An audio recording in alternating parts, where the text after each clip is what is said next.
Ahora mira esta oración. She plays basketball. Recuerda que ya dijimos anteriormente que en el simple present, siempre que estés hablando de he, she o it, los verbos tienen que terminar en S. Entonces, para la pregunta voy a utilizar does, pero recuerda que con los auxiliares el verbo tiene que regresar a su forma original. Does she play basketball?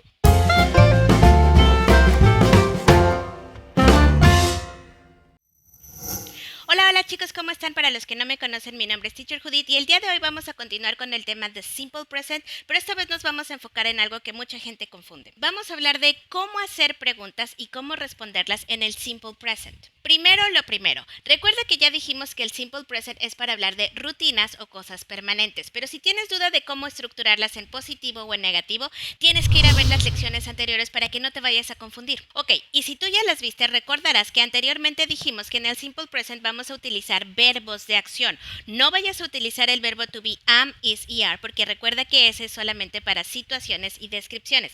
Esta vez vamos a utilizar verbos como work, play, study, dance, etc. Y ya dijimos que en esta situación estos verbos no pueden convertirse por sí solos a negativo ni a interrogativo. Van a necesitar un auxiliar, que es algo que el verbo to be no necesita. Y recuerda que en estas situaciones el auxiliar que vamos a utilizar depende del sujeto del que estés hablando. Así que tienes dos opciones. Puedes utilizar do o puedes utilizar does. Si estás hablando en negativo, puedes utilizar done o puedes utilizar doesn't. Ok, entonces para las preguntas vamos a recordar una cosa muy importante. Si yo tengo una oración con el verbo to be como esta, you are a teacher, el verbo to be tiene la habilidad de cambiarse al principio de la oración para convertirla en una pregunta.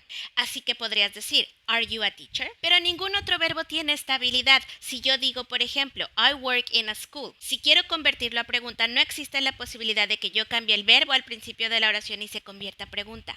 No se puede. Lo que necesitan los verbos de acción es un auxiliar que tome la posición inicial de la pregunta para que se convierta en interrogativo. Si yo digo, por ejemplo, you work in a hospital, mi sujeto es you, así que el auxiliar que utilizo es do. Do you work in a hospital? Ahora mira esta oración. She plays basketball. Recuerda que ya dijimos anteriormente que en el simple present, siempre que estés hablando de he, she o it, los verbos tienen que terminar en S. Entonces, para la pregunta voy a utilizar does, pero recuerda que con los auxiliares el verbo tiene que regresar a su forma original. Does she play basketball? Vamos a esta. They run in the park. ¿Cómo lo conviertes a pregunta? Exacto. Do they run in the park? ¿Qué tal esta? My father watches TV. ¿Cómo lo conviertes a pregunta? Does your father watch TV?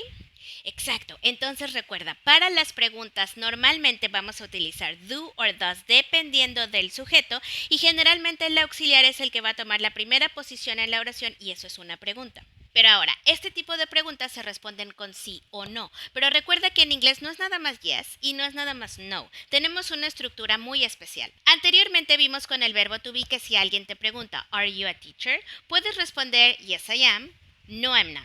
Pero en este caso acuérdate que no estamos utilizando el verbo to be, estamos utilizando auxiliares. Si yo te pregunto, ¿Do you work in a hospital? Puedes responder, yes I do. No, I don't. Nunca vayas a decir yes, I am. Siempre tienes que estar pendiente de la estructura original de la pregunta. Si te pregunto con el verbo to be, respondes con el verbo to be. Si te pregunto con un auxiliar, respondes con un auxiliar. Si preguntamos, ¿Does she play basketball? Las respuestas pueden ser, yes, she does. No, she doesn't. Si preguntamos, ¿Does your father watch TV? Las respuestas pueden ser, yes, he does. No, he doesn't. Recuerda que en este tipo de oraciones donde el sujeto es, por ejemplo, father, mentalmente tienes que asociar father con un subject pronoun y tienes que pensar, ok, father es un I, you, he, she, we, they, que es father. Entonces, como father es un hombre, father es un he. Por eso decimos yes, he does, no, he doesn't. Ok, pero esa es la estructura para preguntas que se responden con sí o no. Vamos a ver cómo es la estructura de una pregunta donde lo que necesitamos es información.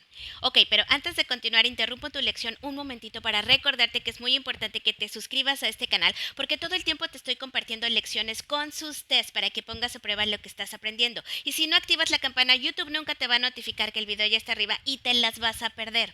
Así que me voy a tomar unos segundos para esperarte y checar que te suscribas y que actives la campana. ¿Ya? La campana.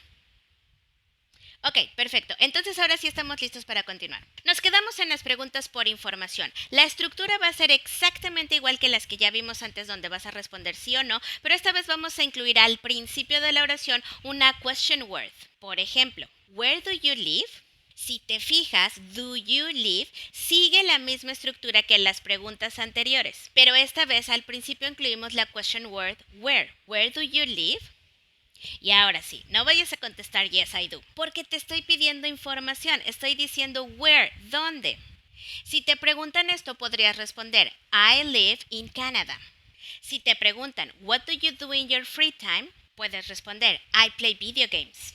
Si te preguntan what does your mother do on the weekends, she cleans the house and watches TV. ¿Qué tal esta? What does your brother do after class? He plays basketball. Así que recuerda las dos estructuras. No es lo mismo contestar una pregunta con el verbo to be que contestar una pregunta en present simple donde involucramos auxiliares. Y ahora que ya lo sabes, ponlo en práctica y no los vayas a confundir. Y recuerda seguirme en todas mis redes sociales porque todo el tiempo te estoy compartiendo contenido para que mejores. Además, acuérdate que en este canal de YouTube puedes encontrar lecciones con sus tests para que pongas a prueba lo que estás aprendiendo. Y recuerda también que si tú ya estás listo para el siguiente paso y quieres ver las mismas lecciones que hay en mis clases en vivo, pero en este momento no tienes el tiempo suficiente, puedes avanzar a tu propio ritmo en mi membresía de Patreon, donde están todas mis clases disponibles desde $5 al mes. Así que más fácil que eso no se puede. Es hora de que te vayas a practicar y yo te veo en el siguiente video. Bye bye.